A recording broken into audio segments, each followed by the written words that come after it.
It's Tuesday, November 25th. I underlined for the Prime Minister how unacceptable it was to me. BC Premier David Eby fighting for a place at the table as an energy deal between Ottawa and Alberta appears to close. What we're trying to do is just focus on keeping the community safe and trying to locate the bear.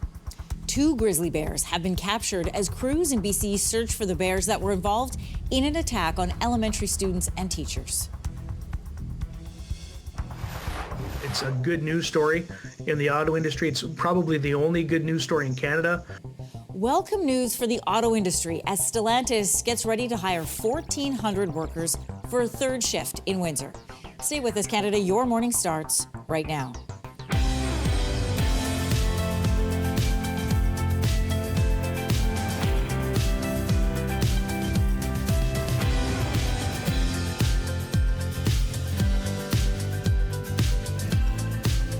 Good morning, Canada. Welcome to Your Morning. I'm Anne-Marie Mediwake. Good morning. I'm Lindsey Deluce. And I'm Kelsey McEwen. Happy Tuesday. Let's jump right into news. 2 bears have now been captured after last week's vicious attack on students and teachers out on a field trip in BC. The evidence that they've collected so far suggests that this was not the bear that was involved in the attack on the children and the teachers. The bear continues to be searched for by the conservation officers. Additional officers were sent up today.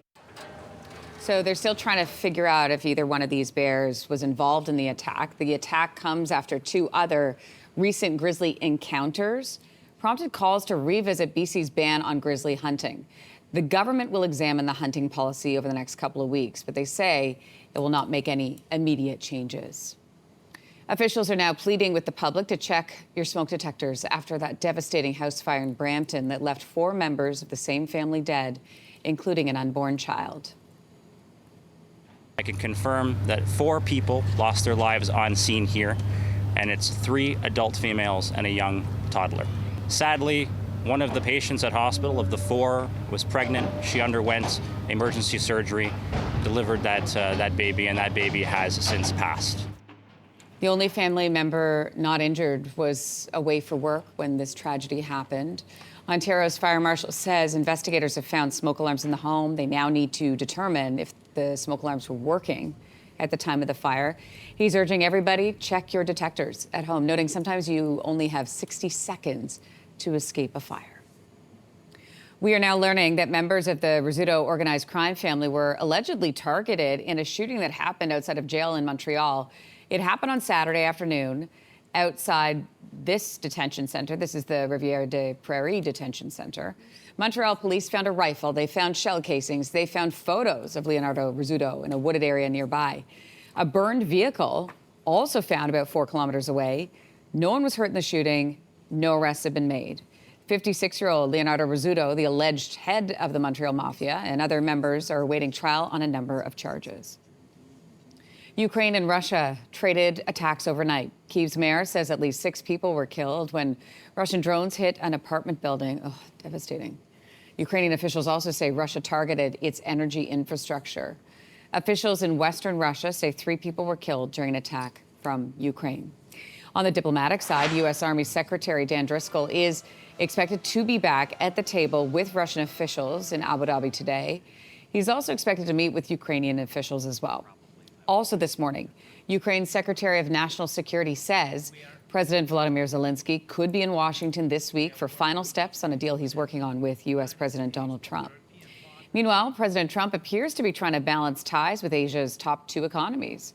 President Trump held back-to-back calls with the leaders of Japan and China. He agreed to visit Beijing in April and invited Chinese President Xi Jinping for a state visit later next year.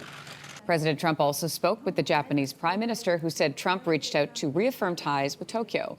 It was the leader's first phone call since Tokyo's leader sparked a diplomatic dispute with China after saying a hypothetical Chinese attack on Taiwan could trigger Japanese military action. The comments prompted an immediate response from Beijing that included a boycott on travel to Japan. Stellantis is planning to bring back a 3rd shift at its plant in Windsor. That means it will be hiring 1,400 workers. The facts are we build 2 strong products and both in isolation. We're the only plant that builds them. So for the short term and the near future, Windsor is in good shape. Windsor's third shift was eliminated 5 years ago. Now it's scheduled to come back by February as Stellantis ramps up production on the Chrysler Pacifica and the Dodge Charger. Workers who were recently laid off from the plant in Brampton will have the opportunity to transfer to this one. After that, Stellantis will look to hire people who applied specifically for the third shift a year and a half ago.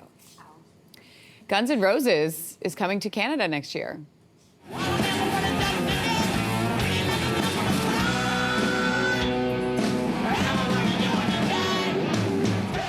He looks a little different now.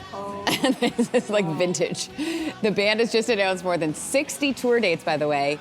The last time they were on stage together was not that long ago, 2023. The tour also comes with 2 brand new singles, Nothing and Atlas, both out next week. There will be 3 Canadian stops, Toronto, Vancouver, and Edmonton.